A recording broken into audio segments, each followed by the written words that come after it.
তৃতীয় লিঙ্গের মানুষদের জন্য আমাদের সমাজে স্বাভাবিকভাবে চলাফেরা করা খুবই কঠিন ছিল। সব ক্ষেত্রেই বৈষম্য, সবখানেই আলাদা দৃষ্টিতে তাদের দেখা হতো।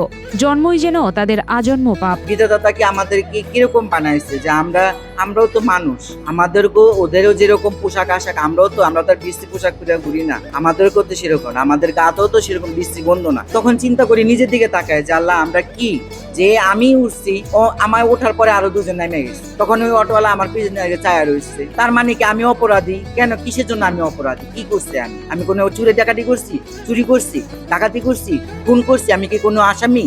তাহলে কেন এরকম হবো কেন? ধীরে ধীরে এই অবস্থা পরিবর্তনের আভাস পাওয়া যাচ্ছে। প্রায় 8-9 বছর ধরে হয়ে গেছে আমি এখানে জব করতেছি, কিন্তু এখানে এই জবে বা এই চাকরিতে আসাটার অনেক ইতিহাস আছে, অনেক কষ্ট করে বা অনেক জার্নিং করে এখানে আসা হয়েছে।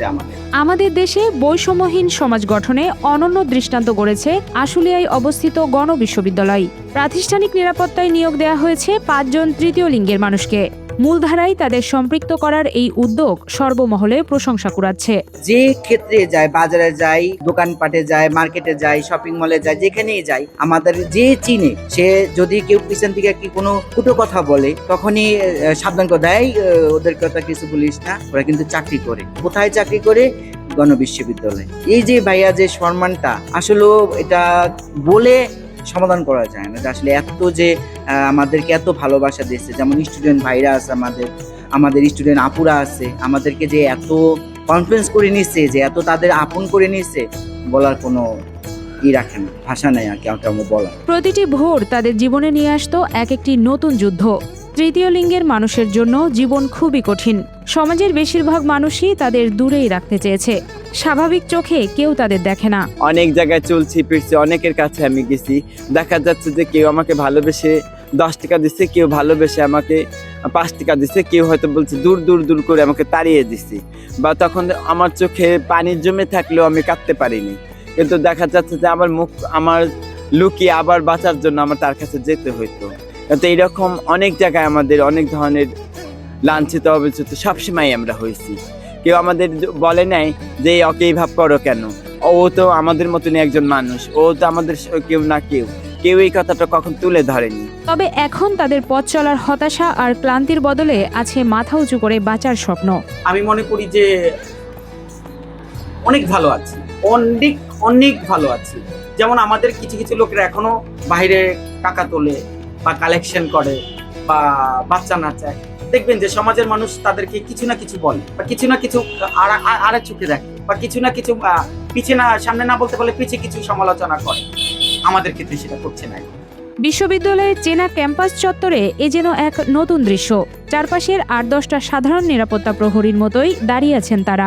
যখন স্টুডেন্টরা ঢুকে, কেউ মামা বলতেছে, কেউ খালা বলতেছে, কেউ আপু বলতেছে, এই যে ডাকগুলো, এখন আমাকে যেভাবে যে নামেই ডাকুক না কেন, এটা আমার ভালো লাগতেছে। কারণ আমি মনে করি এটাকে আমাকে এখানে আছে আমাকে সম্মান দিতেছে বা আমাকে ডাক দিতেছে, এখন ডাক দিয়ে আমার সাথে কথা বলতেছে, এটাই আমার বড় পাওয়া।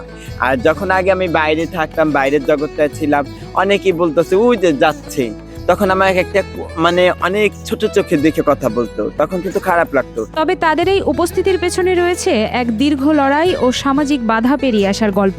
আসলে আমরা আগে পরে যা করেছি, আমাদের যে ইসরায়েলের যে কালচারটা আছে সেটাও করা হয়েছে অনেকবার, বা বাচ্চা নাচানো, বা টাকা তোলা, বা গাড়িতে টাকা তোলা, বা বিয়ে বাড়িতে নাচা, বা সেক্স ওয়ার্কার হিসেবে কাজ করা, এক একজনে এক এক ধরনের ভাবে কাজ করে আসাটা আমাদের অনেক দীর্ঘদিন হয়ে গেছে। প্রাচীনকাল থেকেই তারা আমাদের সমাজেরই অংশ।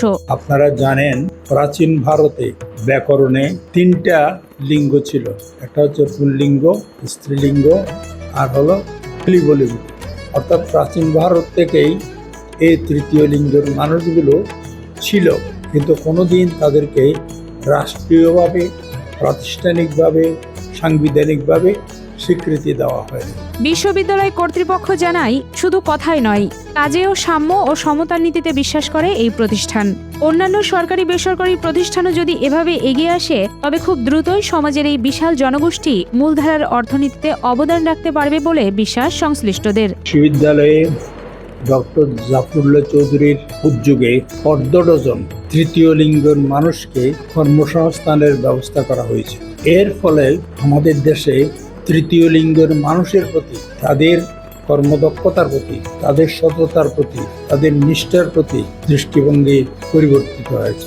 তৃতীয় লিঙ্গের মানুষও অন্য সবার মতো যোগ্যতা অনুযায়ী কাজ পেলে তারাও নিজেদের প্রমাণ করার সুযোগ পাবে। আমাদের যে লোকগুলো আছে বা আমাদের কমিউনিটির লোক যেগুলো আছে, যার যার যে প্রতিভা আছে সেই প্রতিভাগুলো কাজে লাগে। কেউ রান্নার কাজ জানে, তারা রান্নার কাজ দেন।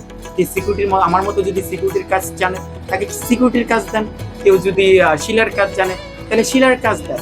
যে পার্লারের কাজ জানে তাকে পার্লারের কাজ দেন। আমার কথা হলো যে যে যোগ্যতার সেই যোগ্যতায়। আমাদের ভিতরে কি সবাই মূর্খ? না, আমাদের ভিতরে অনেকেই আছে মাস্টার্স কমপ্লিট করা, ডিগ্রি কমপ্লিট করা, অনেকে আছে। তাদেরকে কাজে লাগান, তাদেরকে একটা চান্স দেন যে আসলে আমরা আদৌ পারি কিনা।